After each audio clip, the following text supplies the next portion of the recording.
Sábado, 1º de abril, estreia na tela da Pix TV. A partir de hoje, um novo telejornal, mas com a mesma missão, manter você informado. Confira os destaques desta primeira edição do Pix News. Bolsa Atleta é importante mecanismo de fomento ao esporte em todo o país.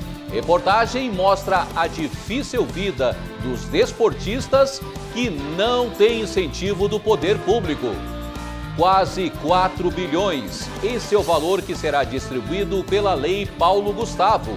Editais devem ser liberados em breve em todo o país. Grupo Espanhol assina contrato de concessão de 11 aeroportos no Brasil, incluindo o de Congonhas, em São Paulo. Após 3 meses nos Estados Unidos, ex-presidente Jair Bolsonaro volta ao Brasil e multidão o recebe em Brasília. Você vai ver ainda os detalhes desta nova fase do telejornalismo na Pix TV. Essas e outras informações a partir de agora no Pix News, que já está no ar.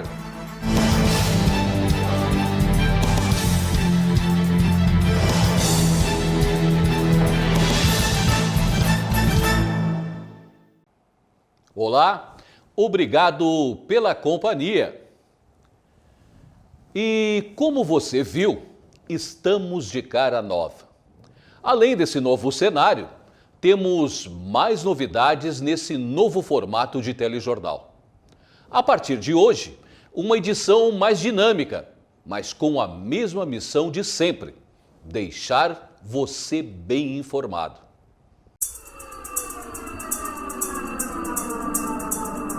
Os últimos dias foram de trabalho no Estúdio 1 da Pix TV. Aqui são apresentados os programas jornalísticos e informativos do canal.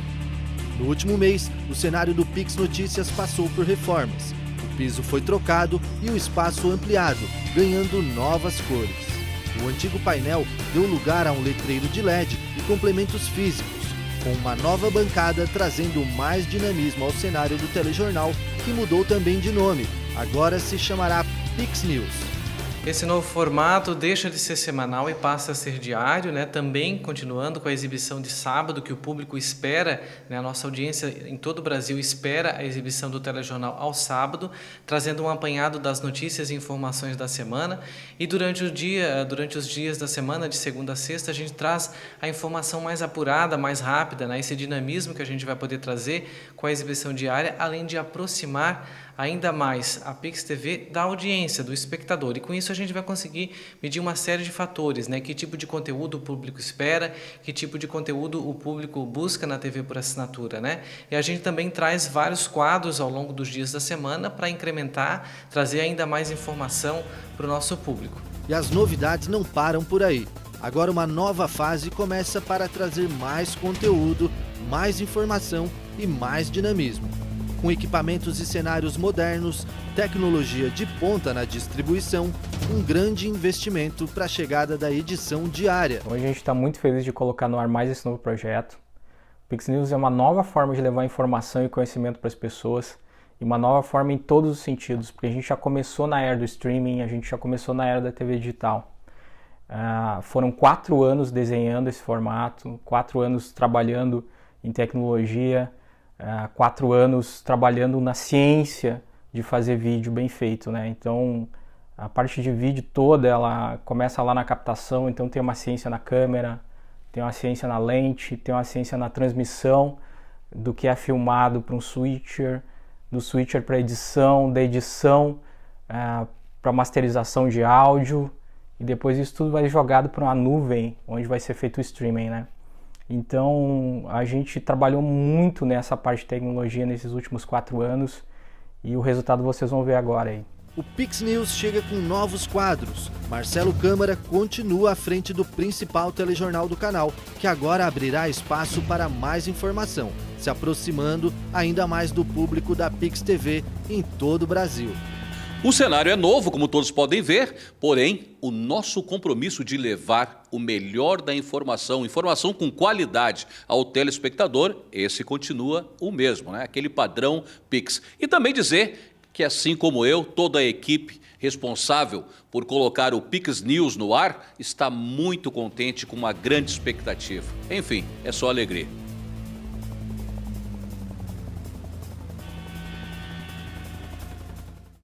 A falta de apoio aos atletas brasileiros não é novidade. Os desafios financeiros afetam tanto quem está começando quanto atletas olímpicos. Uma das opções para reduzir esses números negativos são as bolsas que podem ser ofertadas pelo governo. A vida de um atleta não é fácil. Além de expor o próprio corpo e a mente ao limite, tem que se desafiar muitas vezes a falta de recursos financeiros para continuar praticando o esporte. Natural da Argentina, mas brasileiro de coração, o Felipe é velejador de Optimist há 5 anos. Morador de Garopaba há 3 anos, tem que se deslocar toda semana mais de 140 quilômetros para fazer os treinos em Florianópolis. Uma rotina difícil e cara. A rotina de treinamento é bem difícil, porque ele teria que treinar 5 vezes na semana, na realidade. E a gente tenta fazer o máximo esforço possível para levar ele. Levamos sexta-feira, ficamos lá em Florianópolis, sábado e domingo também, para ele treinar, sábado e domingo. Mas é isso, a gente faz esse esforço. Hoje, tudo é esforço da família. Tudo é esforço da família, dos irmãos que estão deixando algumas outras atividades para ele poder cumprir com essa atividade de treinamento. Todos os fins de semana, a gente, eu e minha família, né? A gente viaja até Florianópolis e faz uma campina lá para eu poder treinar por pelo menos 3 dias às vezes. E depois, no restante da semana, eu faço atividades escolares e algumas extraescolares também. A classe do Optimist é uma das mais praticadas na vela mundial por ser uma categoria de introdução à modalidade. Com mais de 2 metros, além de ser um barco de iniciação à vela, o formato impede velocidades elevadas. O veleiro suporta até 60 quilos e pode ser conduzido por pequenos de 7 a 15 anos. Concorrendo pela equipe de Yacht Club de Santa Catarina, Felipe já coleciona alguns troféus. Foi campeão estreante brasileiro do centro do Brasil e 3º colocado no sul brasileiro. Isso com apenas 14 anos. O novo desafio do velejador é participar do campeonato africano que vai ocorrer no mês de maio em Marrocos. Eu acho que ele pode me ajudar proximamente, futuramente, como tendo uma boa classificação nesse campeonato, pode me ajudar para ter, como, por exemplo, em alguns barcos que precisam de colegas, vão falar, ele é bom, conseguiu no campeonato grande, difícil, uma boa colocação, e pode chamar para fazer companhia. Felipe foi um dos selecionados pela federação para participar do campeonato. No entanto, a família precisa arcar com grande parte dos custos, que vão desde uniforme a passagens. Custos que devem passar dos R$20 mil, dinheiro que a família não tem. E temos promessas, mas ainda não conseguimos, batemos muitas portas, ainda não conseguimos alguém que dê uma ajuda financeira para nós. Hoje é todo esforço da família. E basicamente meus pais que conseguem eles pagar cobrir os gastos das viagens, e num apoio a gente tenta, busca, mas não estamos conseguindo. A falta de apoio não é novidade. O time Brasil, que disputou a última edição dos Jogos Olímpicos, por exemplo, dos 309 atletas brasileiros em Tóquio, 131 não tinham patrocínio algum. Muitos fizeram vaquinha para arrecadar dinheiro e outros conciliavam esporte com outros empregos.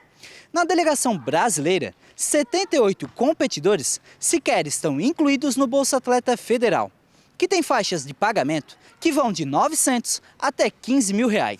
Esses incentivos por parte do poder público ocorrem desde 2005.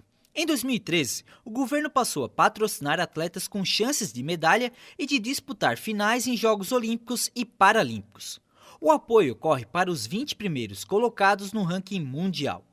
Outros estados também têm as bolsas disponibilizadas. Em Santa Catarina, por exemplo, uma lei de 2022 tem o objetivo de beneficiar mais de 1.000 atletas e para-atletas de diferentes modalidades. Municípios também vêm criando possibilidades de investir no esporte. Garopaba recentemente finalizou a fase de chamamento público para participar do programa municipal. Bolsa Atleta é um programa que foi criado para o desenvolvimento das categorias de rendimento do município.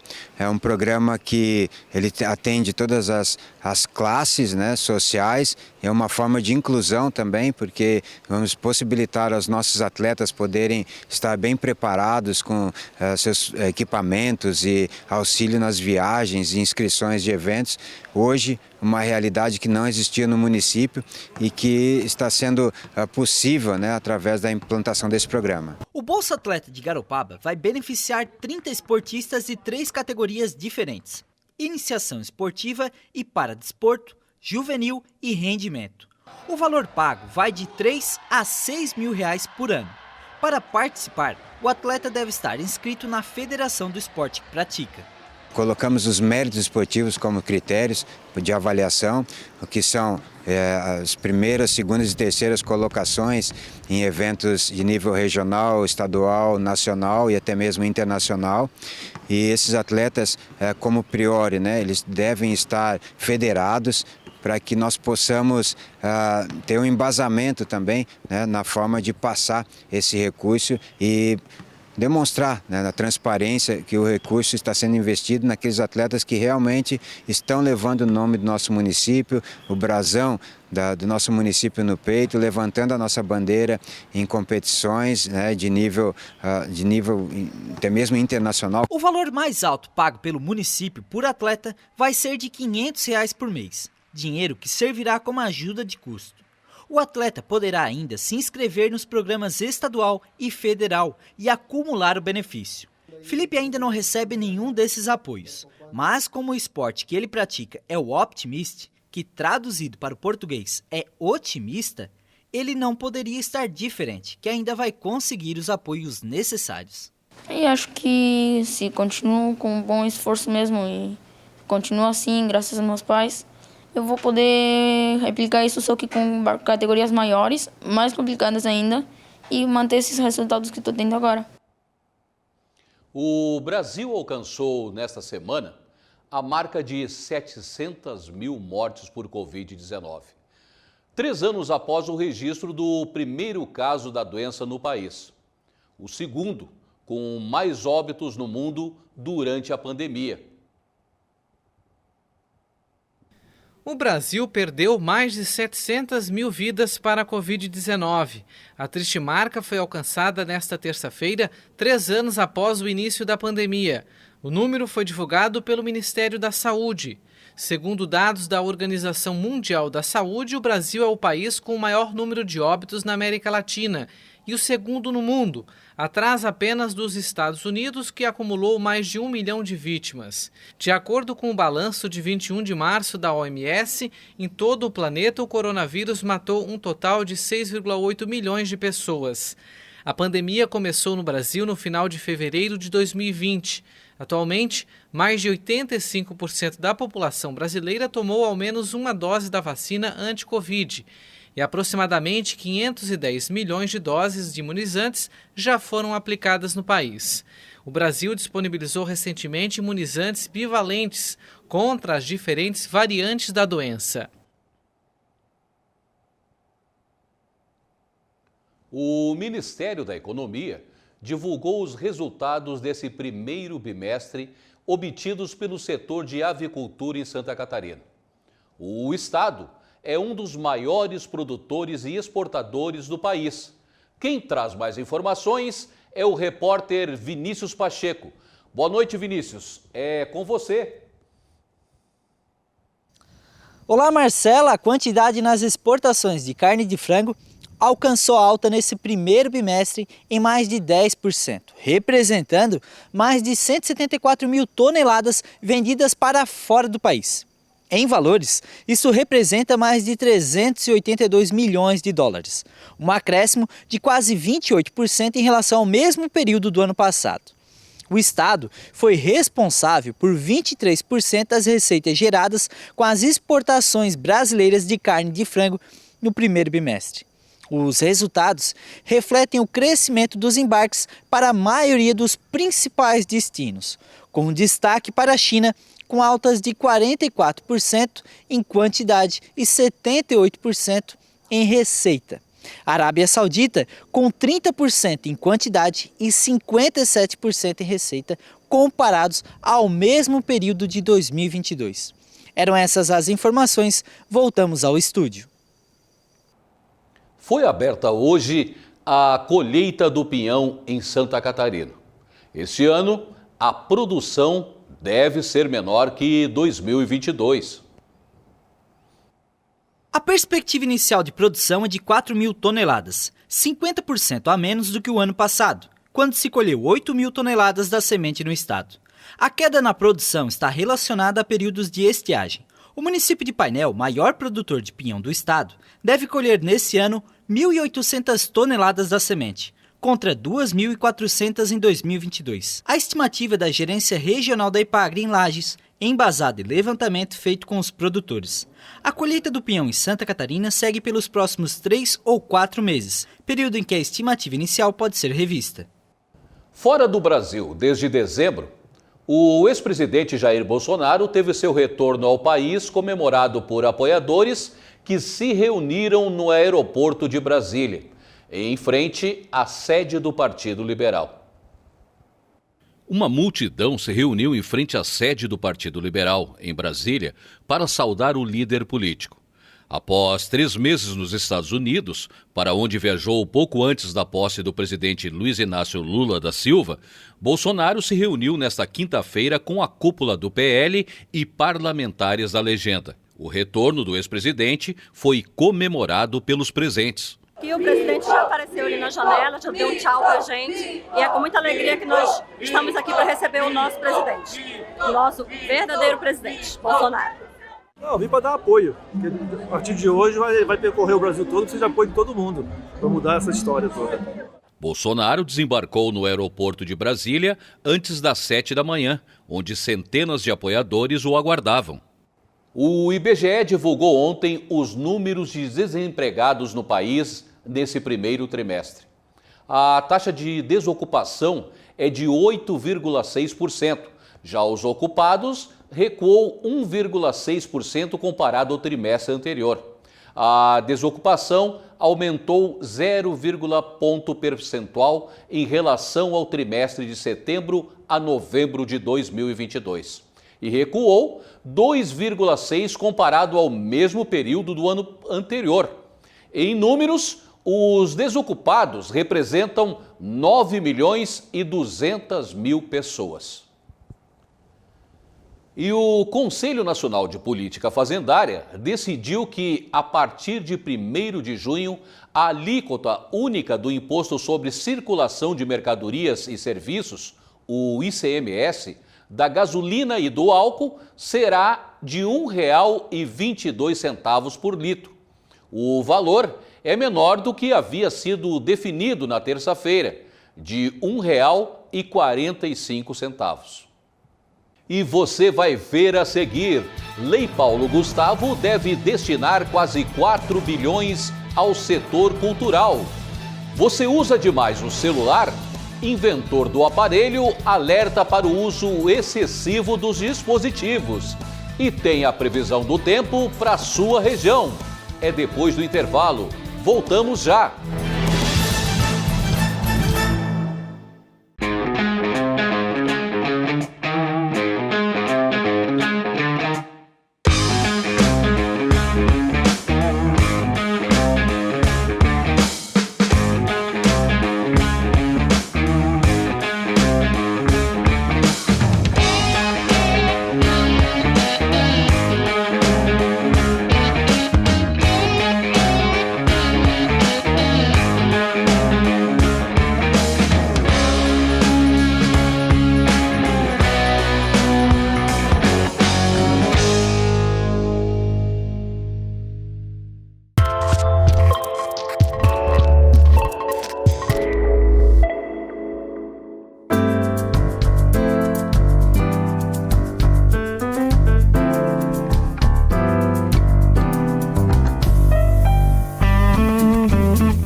Lei Paulo Gustavo deve destinar aos produtores culturais quase 4 bilhões de reais. Muitas cidades já começaram as oitivas, que são os encontros entre o poder público e os fazedores de cultura. Produtores de cultura de diversos segmentos terão um incremento. A Lei Paulo Gustavo prevê para o setor o repasse de mais de 3 bilhões e 800 mil reais a estados, municípios e ao Distrito Federal. A lei busca compensar as perdas do setor durante a pandemia. Produtores de todo o Brasil estão se reunindo para organizar as diretrizes da verba. Garopaba deve receber mais de 200 mil reais. A Lei Paulo Gustavo, ela veio de um fundo federal do audiovisual. Então, 70% desse valor é direcionado para o setor de audiovisual, né?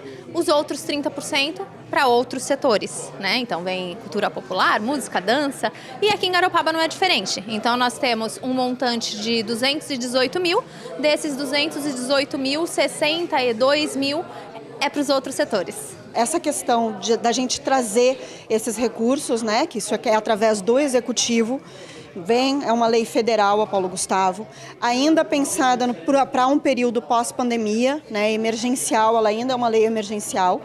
E é importante essa descentralização, que sejam muitas oportunidades dos encontros para garantir que o máximo possível de agentes culturais se faça presente e tenha a oportunidade de se manifestar e ser ouvido. Ainda falta uma normativa que trará as diretrizes da distribuição. É por meio dessas oitivas que estão ocorrendo que serão definidos critérios para o repasse dos recursos.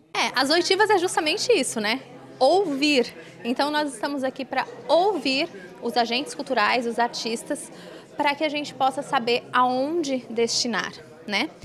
Além de ser um intuito do município, de sempre estar ouvindo os artistas, também isso está em lei.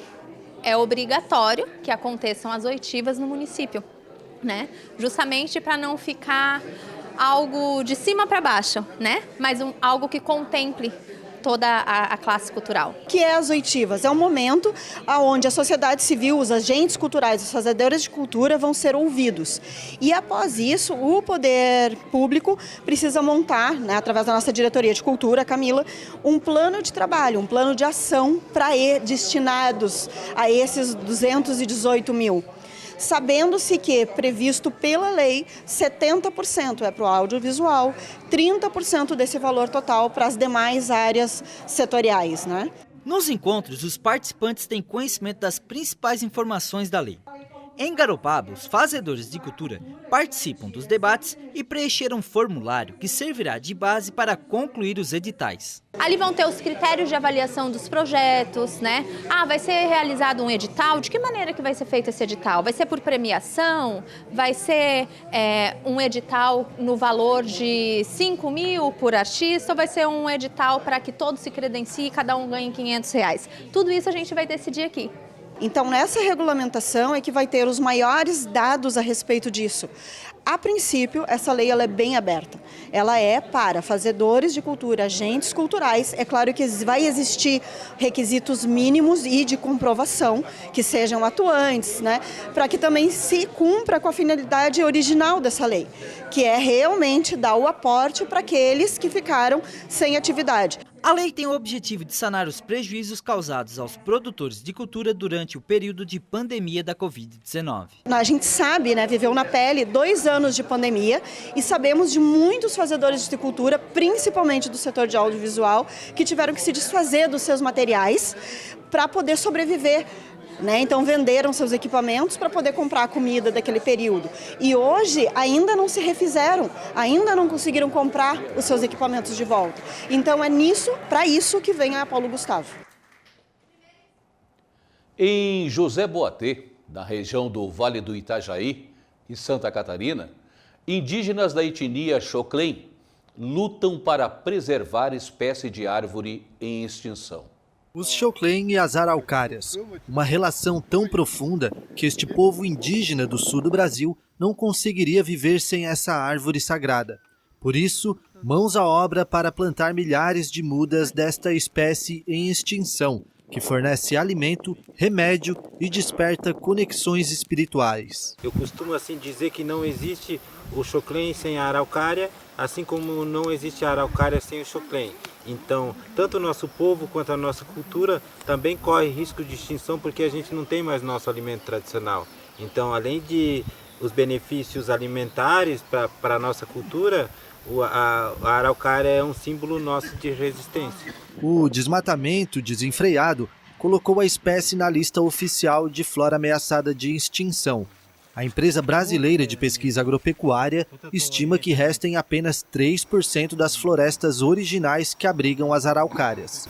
Muito foi se destruído da nossa floresta e a zancor e a araucária por causa do seu grande valor comercial da madeira. Então, o principal desafio para nós hoje, dentro da nossa terra indígena, é conscientizar nossos próprios parentes de que a nossa árvore sagrada está correndo risco de extinção. Na tentativa de salvar a espécie, Calcagran e sua esposa Gapi fundaram há 4 anos o Instituto Zag, que significa araucária na língua xoclen, um projeto de conservação ambiental responsável por ter plantado mais de 50 mil exemplares. Destas árvores de troncos compridos, casca áspera e galhos em formas de castiçal, são extraídos madeira e pinhões, além de sementes ultranutritivas que constituem a base da alimentação dos xoclen, cuja população estimada é de 2.200 pessoas. Para a gente conseguir tirar ela do risco extremo de extinção, a gente precisa de milhões de árvores. E até agora a gente conseguiu plantar milhares, mas a gente precisa chegar em milhões. Antes de serem plantadas, as sementes passam por um ritual de proteção, com cantos e danças em volta de uma fogueira. As araucárias demoram entre 12 e 15 anos para começarem a dar pinhão e vivem em média 400 anos. Assim como outros povos originários, os xoclen sofreram décadas de perseguição e suas terras foram invadidas por diversos grupos, como madeireiros e agricultores, desde o período da colonização. Nós, povos indígenas, nós não estamos só cuidando para nós estamos cuidando para todo o planeta. Então, o desafio é manter essa floresta intacta, porque a gente tem muitas pessoas que invadem a terra indígena para caçar, para extrair essas madeiras que a gente tem, que são as nossas riquezas, e minério também, garimpo. O território Ibirama-Laclanhô, dividido com os Guarani e Caigangue, é alvo de uma ação judicial de demarcação no Supremo Tribunal Federal, cujo veredito vai afetar inúmeras outras terras em disputa. Enquanto aguardam o esperado resultado, os xoclen unem preservação da natureza e resistência com a plantação de araucárias. A Nestlé Purina decidiu investir uma nova unidade fabril no oeste de Santa Catarina. A planta será destinada à produção de alimentos para cães e gatos, com um investimento de 2,5 bilhões. Foi lançada nesta semana a pedra fundamental da nova unidade da Nestlé, no estado de Santa Catarina. Com um investimento em torno de 2,5 bilhões, a nova fábrica será construída em Vargião, no oeste catarinense, tendo sua conclusão prevista para março de 2024 e terá capacidade de produzir 30 toneladas anualmente. O governador Jorginho Melo participou da reunião na sede da Fiesc e enfatizou a importância do investimento e os resultados para o município onde será instalada a nova fábrica. Isso é geração de emprego, isso é desenvolvimento, isso é movimento econômico. E o oeste de Santa Catarina, a cidade de Vargião, é uma cidade que vai se transformar com esse investimento. Eu não tenho dúvida que vai, além de ser um benefício regional, porque a matéria-prima está por lá, onde eles vão utilizar, né? E o município vai ter empregos, vai ter movimento econômico que vai ajudar, e vai ajudar o Estado. O presidente da Fiesc, Mário César de Aguiar, destacou o trabalho da entidade procurando dar toda a sustentação para a instalação da nova unidade. Além do grande investimento que é significativo aqui para o Estado, a questão de ser uma indústria com visão tecnológica inovadora, a indústria 4.0 está na pauta da Fiesc. Então, acho que é importante disseminar cada vez mais essa importante atividade da indústria 4.0 em Santa Catarina. Começaram desde o início, a Fiesc está participando em conjunto com o Grupo Nestlé, desde a busca de fornecedores e também na preparação da mão de obra para que tenha um grande desempenho aqui no estado catarinense. Inicialmente, na construção, a expectativa é de gerar 1.000 empregos e 200 diretos quando entrar em operação. O vice-presidente jurídico e de assuntos públicos da Nestlé Purina disse que o estado de Santa Catarina foi escolhido devido às agroindústrias da região e os insumos essenciais para a fabricação de alimentos de cães e gatos, além da logística e infraestrutura. A planta será voltada para exportações e demandas do país. Nós estamos muito felizes de estar em Santa Catarina e teve muitas boas razões para a gente ter escolhido o estado e a região do oeste do estado, né? Primeiro que Santa Catarina tem uma qualidade de vida excelente, é um dos estados com melhor qualidade de vida no país, e a localização estratégica também é muito importante. Está próxima da produção de uma das matérias-primas mais importantes, de duas das matérias-primas mais importantes para o nosso negócio de alimentação para cães e gatos, que são as proteínas animais e os grãos. Tem um canal de fluxo facilitado para portos, também para exportação. A nossa fábrica de Vargião vai exportar muito, né? Vai produzir muito também para exportação.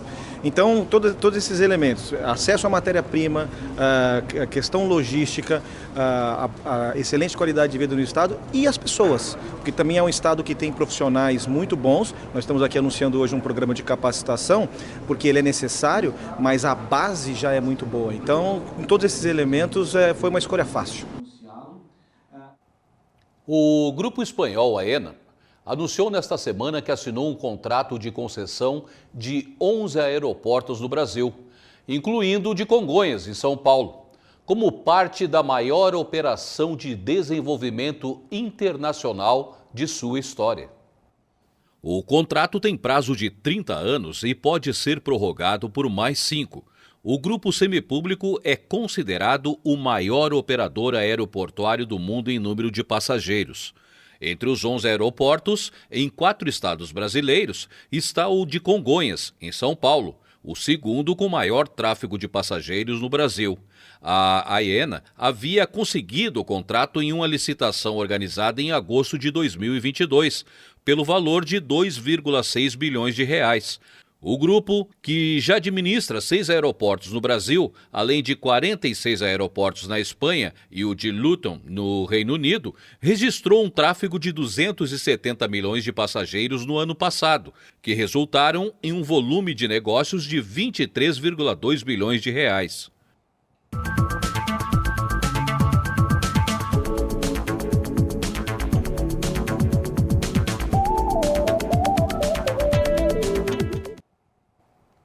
E chegou a hora de saber como o tempo vai se comportar nos próximos dias.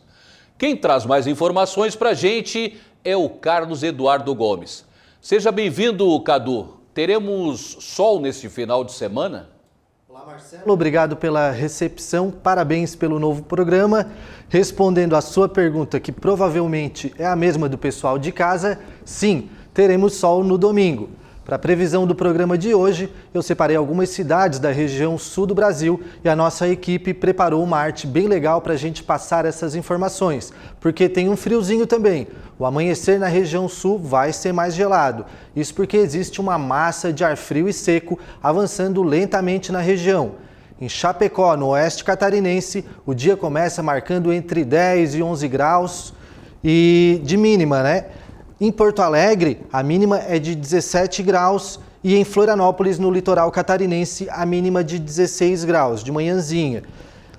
A máxima, durante o dia, vai abrir bastante o céu, vai brilhar bastante o sol e a máxima lá em Chapecó chega aos 26 graus. Em Floripa, chega a fazer 25 e em Porto Alegre, os termômetros marcam até 24 graus. E ali entre a manhã e a tarde pode aparecer algumas nuvens, mas os dias vão ser bem abertos durante o domingo. E na segunda-feira a semana inicia com a mesma tendência. Amanhecer frio, mas com o tempo seco, céu aberto. E as temperaturas vão subindo ao longo do dia no coração do Rio Grande do Sul, Santa Maria. Repete o que aconteceu em domingo e o dia inicia marcando 12 graus de mínima. E também em Criciúma, no sul catarinense, a mínima ali de manhãzinha fica entre os 15 graus. E em Curitiba, capital dos paranaenses, a mínima de 13. O céu abre, o sol aparece também assim na segunda e a máxima lá no centro do Rio Grande do Sul, em Santa Maria, fica na casa dos 27 graus. Uma variação bem grande. Em Criciúma, chega a bater 26 nos termômetros e em Curitiba, o clima mais ameno chega aos 23 graus. Os mapas meteorológicos mostram que essa massa de ar frio vai perdendo força durante a semana e o tempo vai apresentar uma mudança lá para quarta-feira. Mas na terça eu volto aqui no Pix News e conto mais detalhes sobre essas alterações. Por enquanto são estas as informações do tempo. Marcelo, eu volto contigo desejando um bom domingo a todos. Obrigado, Eduardo. Aos 94 anos, Martin Cooper diz que o problema dos smartphones é que olhamos demais para eles. Apesar disso, o engenheiro, que é conhecido como o pai do celular, faz previsões otimistas sobre o futuro dos aparelhos. O problema com os celulares é que não paramos de olhar para eles. Pelo menos essa é a opinião de quem inventou os telefones móveis há quase 50 anos. Martin Cooper, um engenheiro americano que ganhou o apelido de pai do celular, diz que os aparelhos têm um potencial ilimitado. O problema é que estamos um pouco obcecados por eles. As pessoas que têm smartphones não param de olhar para eles. Parece a televisão quando foi lançada. Você precisa ter fé na humanidade, e eu tenho. As pessoas vão notar isso em algum momento. Eu fico chocado quando vejo alguém atravessando a rua e olhando para o celular. É uma situação muito comum, mas mostra que há alguma coisa errada com as pessoas.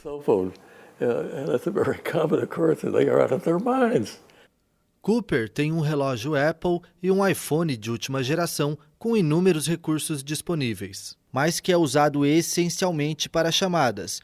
O engenheiro renova os aparelhos a cada nova versão, às quais submete uma avaliação minuciosa. Uma realidade bem diferente de quando ele desenvolveu os primeiros modelos e fez a primeira chamada a partir de um telemóvel, em 3 de abril de 1973. O aparelho, grande e pesado, não representava a verdadeira mobilidade real. Cooper era engenheiro da Motorola, que estava investindo milhões de dólares para derrotar a Bell System, uma empresa fundada em 1877 e que dominava o mercado americano. A primeira ligação que fiz das ruas foi na 6ª Avenida em Nova York, perto do Hotel Hilton. Eu não sabia para quem ligar até o último minuto, então me ocorreu de ligar para o engenheiro da Bell System. Usualmente utilizados para comunicação e entretenimento, com inúmeros aplicativos e joguinhos, os smartphones podem ir muito além. Esperançoso, Cooper acredita que um dia os pequenos dispositivos poderão ser fundamentais até mesmo em questões como educação e saúde. Nós podemos esperar que o celular revolucione a educação e os cuidados com a saúde. Sei que parece exagero, mas há um grande potencial e em 1 ou 2 gerações poderemos até eliminar doenças. Conhecedor do assunto, Cooper sabe muito bem que as novas tecnologias trazem desafios e evitar passar tanto tempo olhando os aplicativos é um deles. Mas o pai do celular acredita que, superada a fase da obsessão, os dispositivos móveis vão ajudar a humanidade a evoluir cada vez mais.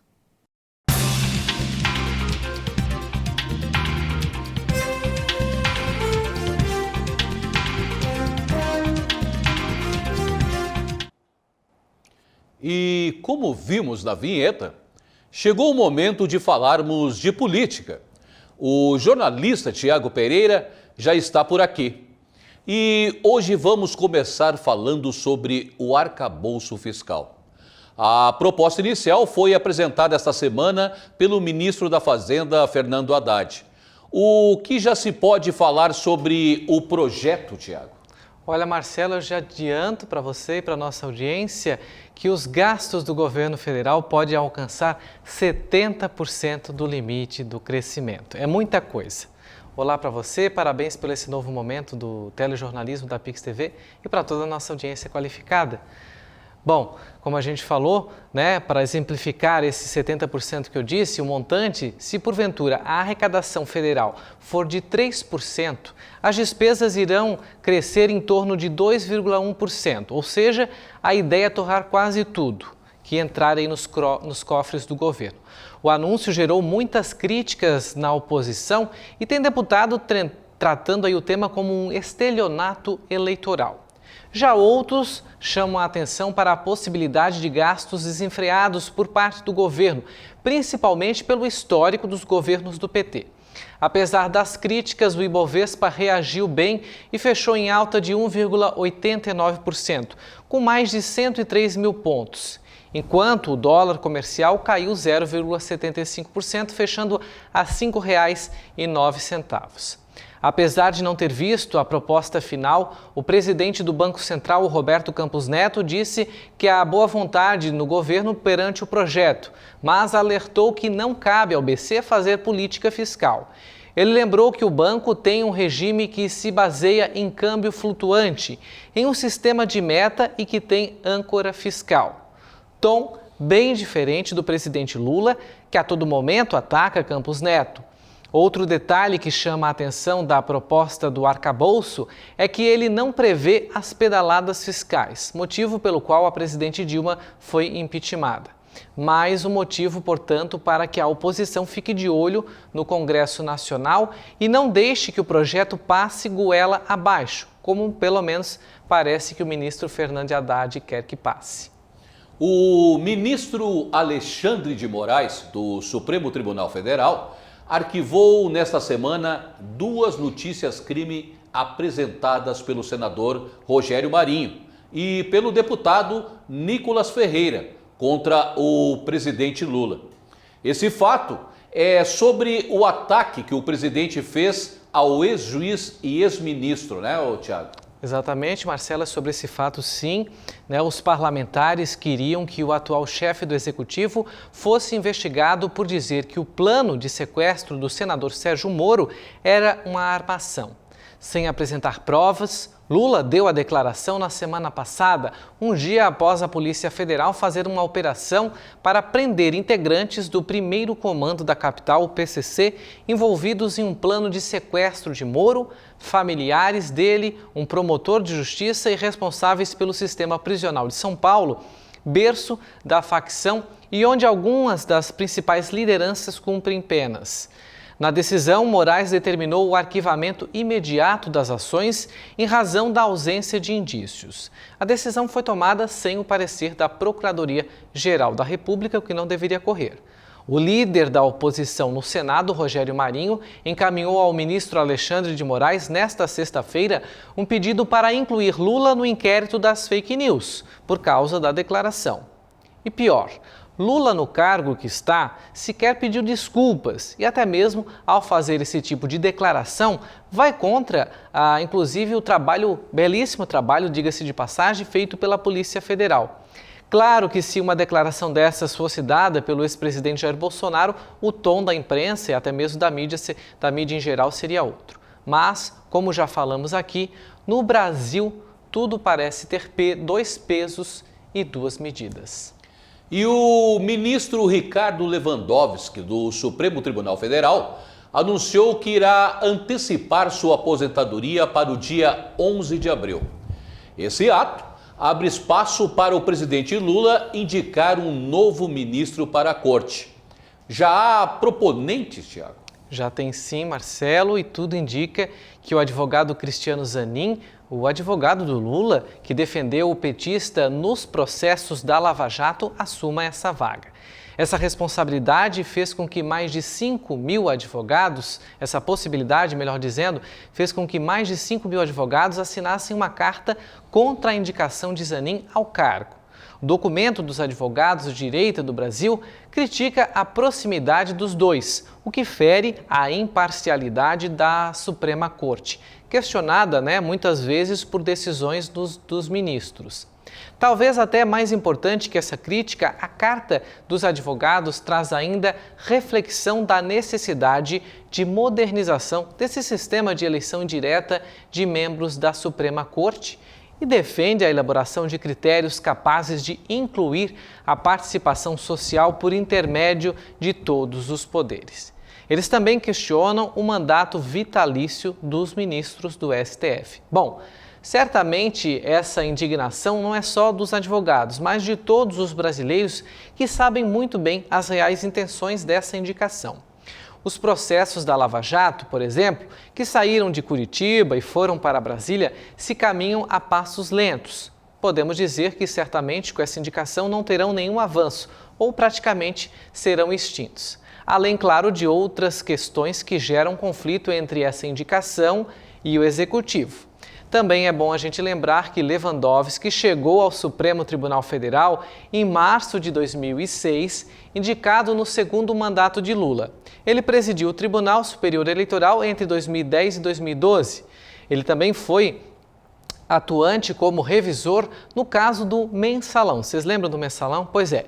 No julgamento, Lewandowski voltou para absolver o ex-ministro da Casa Civil, José Dirceu, e o ex-presidente do PT, o José Genuíno. Ele também deu a liminar provisória que flexibilizou a exigência da lei das estatais, dando carta branca a Lula nas indicações de políticos em cargos de direção em empresas estatais, como a gente falou aqui várias vezes, Olha, se Lula realmente bater o martelo e tomar essa decisão, eu não tenho dúvida que estaremos caminhando cada vez mais para o ativismo judicial. Está mais do que na hora de nós revermos essas indicações, que os ministros sejam postos por outros meios e não por indicação de políticos, porque muitas vezes, na maioria das vezes, eles terão que julgar esses políticos que certamente os indicaram. Ou se não os indicaram, aprovaram a indicação lá no Senado, porque eles vão ter que passar por sabatina. Por hoje é só, Marcelo e audiência. Eu volto na próxima semana com mais um comentário político e também ao longo da semana, nessa nova edição, a gente estará aqui conversando com vocês, trazendo mais reflexão sobre esse assunto. Obrigado, Tiago. E o Pix News fica por aqui. Você tem mais notícias no nosso site, pixtv.com.br. Eu te espero na segunda, às 8 da noite. Obrigado pela companhia. Bom final de semana.